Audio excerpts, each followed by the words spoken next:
నమస్తే, this is Sourya. తమిళ రాజకీయాలకి సరికొత్త ఒరవడి నాంది పలకబోతున్న విజయ్ దళపతి విజయం వెనుక రహస్యం ఏమిటి? అలాగే ఎలాంటి కేడర్‌ని ఏర్పాటు చేసుకోబోతున్నారు? ఎప్పుడు ప్రమాణ స్వీకారం పెట్టుకుంటున్నారు? అలాగే ఇప్పుడు కొన్ని సీట్లు ఆయనకి తక్కువైనాయి కాబట్టి ఈ సీట్లని ఆయన ఎలాంటి కేడర్ నుంచి తీసుకోబోతున్నారు? ఇలా అనేక విశేషాలున్నాయి. ఇవన్నీ కూడా మనం మాట్లాడదాం. మనతో పాటు సీనియర్ జర్నలిస్ట్ భరద్వాజ గారు ఉన్నారు. నమస్తే సార్. నమస్తే సార్, ఏమంటారు సార్ తమిళనాట విజయం? తమిళ ఓటరు ఒక ఆల్టర్నేటివ్ కోసం ప్రయత్నం చేశాడు. జనరల్ గా ఇది ప్రతి 5 ఏళ్లకి వాళ్ళు నిర్ణయం మార్చుకుంటారు అనేది ఒక ట్రెడిషన్ గా ఉంది. కానీ అన్ని సందర్భాల్లోనూ అది కనిపించలేదు. పర్టికులర్ గా 1977లో ఎంజీఆర్ సీఎం అయ్యాడు. ఆ తర్వాత 87లో ఆయన చనిపోయాడు. ఆ 10 ఏళ్ళు ఆయనే సీఎంగా ఉన్నాడు. 10 ఏళ్ళు ఉన్న పరిస్థితి నడిచింది. అప్పుడు మధ్యలో 2 ఎన్నికలు వచ్చినప్పటికీ ఆయనే గెలిచాడు. కాబట్టి ఈ 5 ఏళ్లకు ఒకసారి తమిళ ఓటర్ నిర్ణయం మార్చుకుంటాడు అనేది డిఎంకే వరకు ఓకే. కరుణానిధి గారు ప్రతి 5 ఏళ్లకి ఓడిపోయేవాడు, ఓడిపోయి మళ్ళీ గెలిచేవాడు. ఇది ఆయన లైఫ్లో నిజమే. అలాగే జయలలితకు సంబంధించి కూడా జరిగింది. కాబట్టి ఇప్పుడు విజయ్ ఆల్టర్నేటివ్గా కనిపించాడు తమిళ ఓటర్కి. ఆల్టర్నేటివ్గా కనిపించడం అంటే ఏడీఎంకే వైపు చూడాల్సిన ఓటరు విజయ్ వైపు చూశాడు. చూడటంతో ఏడీఎంకేకి రావాల్సిన ఓట్ బ్యాంకు అటు ట్రాన్స్ఫర్ అయిపోయి విజయ్ పార్టీ పెద్ద పార్టీగా అవతరించింది. రెండోది, విజయ్ మొదటి నుంచి మాట్లాడిన మాటలు అతను చాలా క్లియర్గా 2 ఏళ్ల నుంచి అతను చేస్తున్న ప్రయత్నం స్కూళ్ళు కాలేజీల చుట్టూ తిరిగాడు, వాళ్ళతో ఇంటరాక్ట్ అయ్యాడు, విద్యా వ్యవస్థ గురించి వాళ్ళ అభిప్రాయాలు తెలుసుకున్నాడు.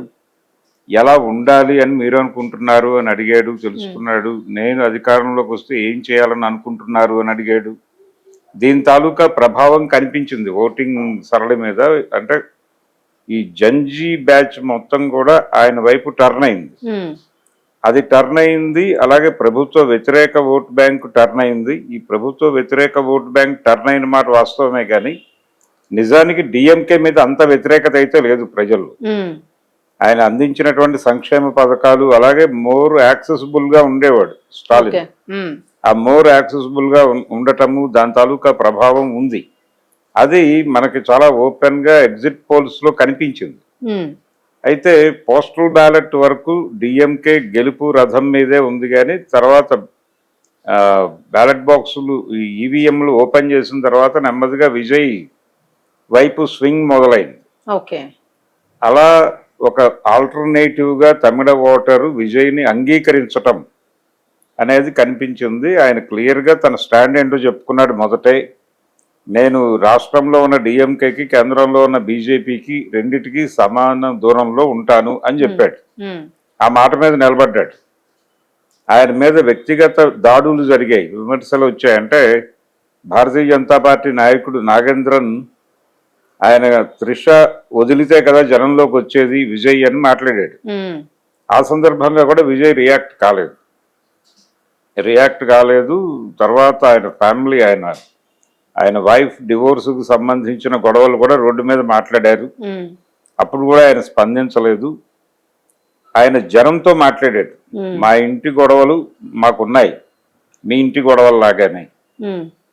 మీ ఇంటి గొడవలు మీరు సెటిల్ చేసుకోగలరు, నా ఇంటి గొడవలు నేను సెటిల్ చేసుకోగలను. కానీ మన అందరికి కలిపి కామన్గా కొన్ని గొడవలు ఉన్నాయి, అవి ఎలా సెటిల్ చేసుకుందామో ఆలోచిద్దాం అన్నాడు. చాలా కూల్గా, ఎక్కడ రియాక్షన్ ఓవర్గా ఉండటము లేకపోతే అతిగా స్పందించడం ఇలాంటి పనులు చేయలేదు ఆయన. ఇది జనాలకి బాగా కనెక్ట్ అయింది. ఇవన్నీ కలిసి ఇతను డెఫినెట్గా ఒక మంచి లీడర్గా ఎమర్జ్ అవుతాడు మనం గనక సహకరిస్తే అని ఓటర్ అనుకున్నాడు. నార్మల్ ఓటర్ అనుకున్నాడు, జంజీ ఓటర్ అనుకున్నాడు. డిఎంకే మీద రకరకాల వ్యతిరేకతలు ఉన్న వాళ్ళందరూ అటువైపు ఆయన ఒక ఆల్టర్నేటివ్గా చూశారు. అలా విజయ్ ఒక పొలిటీషియన్గా ఎమర్జ్ అయిపోయాడు. ఎంజీఆర్ తర్వాత తమిళనాడులో పార్టీలు పెట్టిన సినిమా యాక్టర్లు 2-3 ఉన్నారు. అందులో పర్టికులర్గా విజయకాంత్ ప్రభావవంతంగానే నడిచాడు, కానీ ఈ పరిస్థితి రాలేదు ఎప్పుడు. ఆయన ఒకసారి కింగ్ మేకర్గా కూడా వ్యవహరించాడు, కానీ కింగ్ అయితే కాలేదు. ఆ తర్వాత కమల్ హాసన్ పార్టీ పెట్టాడు. తను కూడా ఏ ఎన్నికలోనూ ఏ సీటు గెలుచుకోలేదు. అలాగే తన వరకు రాజ్యసభ సంపాదించుకోగలిగాడు డిఎంకే సహకారంతో. రజనీకాంత్ పార్టీ పెడతాను అని చెప్పాడు, డేట్ అనౌన్స్ చేశాడు, ఆఖరి నిమిషంలో మనసు మార్చుకున్నాడు, పార్టీ పెట్టబోవడం లేదని రాష్ట్రం అంతా పోస్టర్లు అంటించారు. అంటించి ఆయన సీన్లో నుంచి తప్పుకున్నాడు.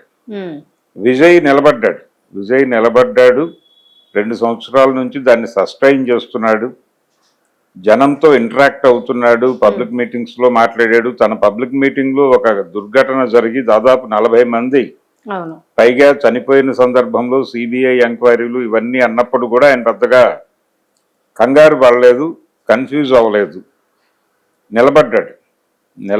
ఆ నిలబడటం అనేది జనాలకి కనెక్ట్ అయ్యి అతనికి ఈ రోజున 108 స్థానాలకు నడిపించింది. ఇప్పుడు అతని పరిస్థితి ఏంటి అంటే, నిజానికి విజయ్కి 50 సీట్లు వచ్చుంటాయి. ఇతన్ని ఏడీఎంకేని కలిపి ఒక కూటమిగా చేసి విజయ్ని ముఖ్యమంత్రిని చేసి ఆశీర్వదిద్దామని బీజేపీ అనుకుంది. కానీ ఆ కళ నెరవేరలేదు. ఏడీఎంకే వీక్ అవడానికి కారణం భారతీయ జనతా పార్టీ చేతిలో కీలుబొమ్మ ఈ పార్టీ అనేది జనాలకు అర్థమైపోయి ఆ పార్టీని పక్కన పెట్టారు ఒక రకంగా. సో విజయ్ ఇప్పుడు ఏ నిర్ణయం తీసుకుంటాడు, ఏం మాట్లాడతాడు అనేది కీలకంగా మారింది. ఈయన ఏడీఎంకే నుంచినో లేకపోతే డిఎంకే నుంచినో సహకారం తీసుకునే మూడ్లో లేడు. చాలా క్లియర్గా అంటే కాంగ్రెస్కి 5 స్థానాలు ఉన్నాయి అక్కడ, సిపిఎంకి 2 ఉన్నాయి, తర్వాత ఇంకో 2 చిన్న పార్టీలకు కలిపి ఒక 4-5 స్థానాలు ఉన్నాయి. వీటిలో నుంచి ఎంపిక చేసుకుంటాడా లేకపోతే ఆయా రాముల మీద ఆధారపడతాడా? ఇప్పుడు ఆయన పార్టీలోకి దూకడానికి ఏడీఎంకే నుంచి కొంతమంది రెడీగా ఉన్నారు, డిఎంకే నుంచి కొంతమంది రెడీగా ఉన్నారు. వీళ్ళని ఎంకరేజ్ చేస్తాడా లేకపోతే ఈ పార్టీల మద్దతు తీసుకుంటాడా అనేది కీలకం. అయితే ఏడీఎంకే మద్దతు తీసుకోకపోవడం అనేది తీసుకుంటాడా తీసుకోడా అనేది ఇప్పుడు కీలకంగా మారింది. ఒకవేళ ఏడీఎంకే వైపు ఆయన చూడకపోతే బీజేపీకి నో చెప్పేసినట్టే. ఈ ఎగ్జిట్ పోల్స్ వచ్చిన తర్వాత విజయ్ని ఒకసారి ఢిల్లీ రమ్మని పిలిపొచ్చింది. ఆయన సున్నితంగా తిరస్కరించాడు, నేను రాను అని చెప్పాడు. అంటే ఇప్పుడు రాను, రిజల్ట్స్ వచ్చాక ఆలోచిద్దాం అన్న పద్ధతిలో తోసిపుచ్చాడు. అది అంటే వాళ్ళ ప్రోగ్రాం పిలిచి ఆశీర్వదిద్దాం అనుకున్నారు. అంటే బీజేపీకి సమాన దూరంలో ఉండాలనుకుంటున్నాను.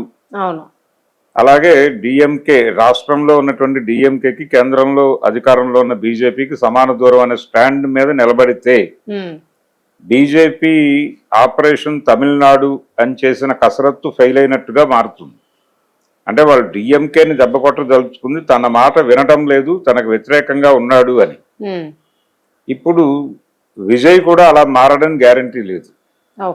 ఎందుకంటే ద్రవిడ ఇన్ఫ్లుయెన్స్ అనేది విజయ్ మీద ఉంది, విజయ్ పార్టీ మీద కూడా ఉంది.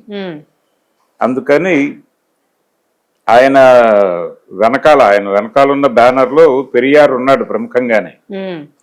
కనుక ద్రవిడ ఐడియాలజీ బలంగానే ఉంది అని కనుక అనుకుంటే తను ఢిల్లీ పాలనకి వ్యతిరేకంగా నిలబడగలిగితే ఆపరేషన్ తమిళనాడు ఫెయిల్ అయింది అనే అనుకోవాలి. అంటే వాళ్ళు సౌత్ లో 2 రాష్ట్రాలు వాళ్ళ కంట్రోల్లో తీసుకోవాలి, ఒకటి తమిళనాడు, 2 కేరళ. కేరళ వాళ్ళు అనుకున్న పని అయ్యింది, లెఫ్ట్ ని పక్కకు జరిపి యూడిఎఫ్ ని తీసుకురాగలిగారు. యూడిఎఫ్ ని ఏదో పద్ధతిలో కంట్రోల్లోకి తీసుకుంటారు. తీసుకుని నెమ్మదిగా తమ రాజ్యం ఏర్పాటు చేసుకోవటం, అంటే కాషాయ రాజ్యం ఏర్పాటు చేసుకోవటానికి ఒక రంగం సిద్ధం చేసుకోగలిగారు అక్కడ. ఇక్కడైతే వాళ్ళకి సాధ్యం కాదు. ఇప్పుడు విజయ్ కంట్రోల్లోకి వస్తాడు అనేది అంత ఈజీగా కనిపించడం లేదు. విజయ్ డెఫినెట్ గా తన కాళ్ళ మీద తాను నిలబడే ప్రభుత్వాన్ని ఏర్పాటు చేస్తాడు అనేది అర్థమవుతోంది.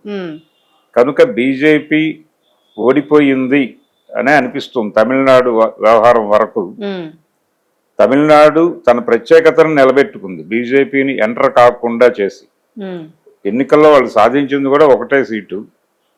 రెండోది, ఆ పార్టీ గురించి చాలా అతిగా మాట్లాడినటువంటి ఇద్దరూ కనిపించడం లేదు. ఇప్పుడు నాగేంద్రన్ కనిపించడం లేదు, అళ్ళగిరి కనిపించడం లేదు, ఏమైపోయారో తెలియదు వాళ్ళిద్దరూ. కనుక బీజేపీ స్కీమ్ ఫెయిల్ అయింది, విజయ్ సక్సెస్ అయ్యాడు. స్టాలిన్ కొంత భంగపాటుకి గురయ్యాడు, కానీ సెకండ్ లార్జెస్ట్ పార్టీగా డిఎంకే ఉంది ఇప్పటికీ. ఏడీఎంకే పతనం అయిపోయింది. ఈ ఎన్నికల్లో కనుమరుగవుతుంది అనుకున్న పార్టీ కొంతమేరకు 50 పైన స్థానాలు సాధించగలిగి నిలబడిందంటే ఇంకా ఊపిరి ఉంది ఆ పార్టీకి అనేది ఒకటి అర్థమైంది. అవును, ఇది టోటల్ గా తమిళనాడు రాజకీయ చిత్రం అండి. అవును, అవును. సార్, ఇందులోన ఒక చిన్న అంటే అందరూ చర్చించుకుంటున్నదే జనరల్ గాను, నిజంగానే అంటే త్రిష పాత్ర ఉంటుందా ముందుకి? ఒక స్నేహితురాలుగానే తీసుకోవచ్చా మనం దాన్ని? మీ అనాలిసిస్ ఏంటి? అసలు ఆ రాజకీయాల్లోకి ప్రవేశం చేసే అవకాశం ఉందా? రకరకాల పుకార్లు ఉన్నాయి అక్కడ. పుకార్లే ఉన్నాయి, వాస్తవాలు అని నేను అనుకోవడం లేదు. ఆయన 2 నియోజకవర్గాల్లో ఒక నియోజకవర్గం డిజైన్ చేశాడు. ఆ చేసిన నియోజకవర్గం నుంచి త్రిషను గెలిపించి కేబినెట్ లోకి తీసుకుంటారు అనే ప్రచారం ఒకటి జరుగుతోంది. అది జరగకపోవచ్చు అనే నేను అనుకుంటున్నాను.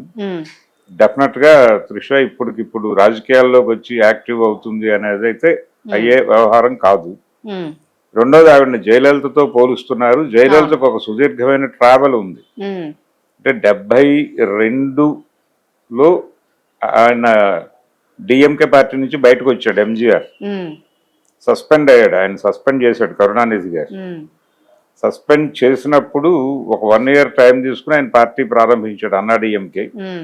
అన్నాడీఎంకే ప్రారంభించినప్పటి నుంచి జయలలిత ఆయనతోనే ట్రావెల్ అయింది ఎంజీఆర్తో. ఈ ట్రావెల్ అవుతున్న టైంలో ఆవిడకి పార్టీలో ఒక కీలక పదవి ఇచ్చాడు, ప్రచార కార్యదర్శి అనే పదవి ఇచ్చాడు.